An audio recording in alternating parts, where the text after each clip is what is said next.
தமிழகத்தில் ஆட்சி மாற்றம் ஏற்பட்டு புதிய அரசு பொறுப்பேற்றிருக்கும் இந்த சூழலில் மாநிலத்தின் சட்டம் ஒழுங்கு நிலை தற்போது மிகப்பெரிய விவாத பொருளாக மாறியுள்ளது. தேர்தல் பிரச்சாரத்தின் போது கடந்த ஆட்சியில் சட்டம் ஒழுங்கு சீர்குலைந்து விட்டதாகவும் போதைப்பொருள் நடமாட்டம் அதிகரித்து விட்டதாகவும் எடப்பாடி பழனிசாமியும் விஜயும் கடுமையான குற்றச்சாட்டை முன்வைத்தனர். ஆனால் தமிழ்நாடு முதலமைச்சர் விஜய் பொறுப்பேற்ற பிறகும் கூட தொடர்ச்சியாக அரங்கேறி வரும் கொலை, கொள்ளை மற்றும் பாலியல் வன்முறை சம்பவங்கள் பொதுமக்களை மிகுந்த அதிர்ச்சிக்கும் வேதனைக்கும் உள்ளாக்கியிருக்கிறது. ஆட்சி மாறினாலும் காட்சி மாறவில்லை என்று விமர்சனங்கள் சொல்லும் அளவுக்கு குற்ற சம்பவங்கள் தொடர்கதையாகி வருகிறது. ஏன் இந்த தொய்வு? சட்டம் ஒழுங்கு பிரிவில் தகுதியான மற்றும் நேர்மையான அதிகாரிகள் இன்னும் சரியான இடங்களில் அமர்த்தப்படவில்லை என்ற கேள்வியை விவரம் தெரிந்தவர்கள் முன்வைக்கிறார்கள். வழக்கமாக ஆட்சி மாற்றம் ஏற்பட்டால் அந்த அரசுக்கு நம்பிக்கையான IAS மற்றும் IPS அதிகாரிகள் முக்கிய துறைகளில் நியமிக்கப்படுவதுதான் நடைமுறை.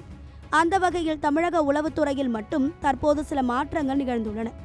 உளவுத்துறையில் பணியாற்றி வந்த முந்தைய அரசுக்கு நெருக்கமான IG, DIG மற்றும் SP உள்ளிட்ட அதிகாரிகள் மாற்றப்பட்டு புதிய அதிகாரிகள் பொறுப்பேற்றுள்ளனர். ஆனால் காவல்துறையின் மிக முக்கிய பதவிகளாக கருதப்படும் சட்டம் ஒழுங்கு DGP, ADGP மற்றும் சென்னை மாநகர காவல் ஆணையர் போன்ற பொறுப்புகளில் தேர்தல் ஆணையத்தால் நியமிக்கப்பட்ட அதிகாரிகளே இன்னும் தொடர்ந்து வருகின்றனர்.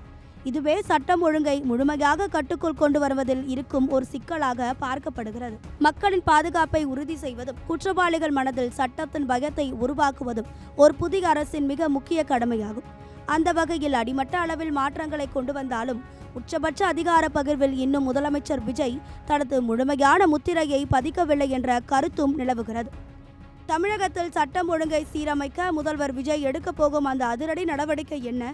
காவல்துறையில் வரப்போகும் பெரிய அளவிலான மாற்றங்கள் எத்தகைய தாக்கத்தை ஏற்படுத்தும் என்பதை நாம் பொறுத்திருந்துதான் பார்க்க வேண்டும்.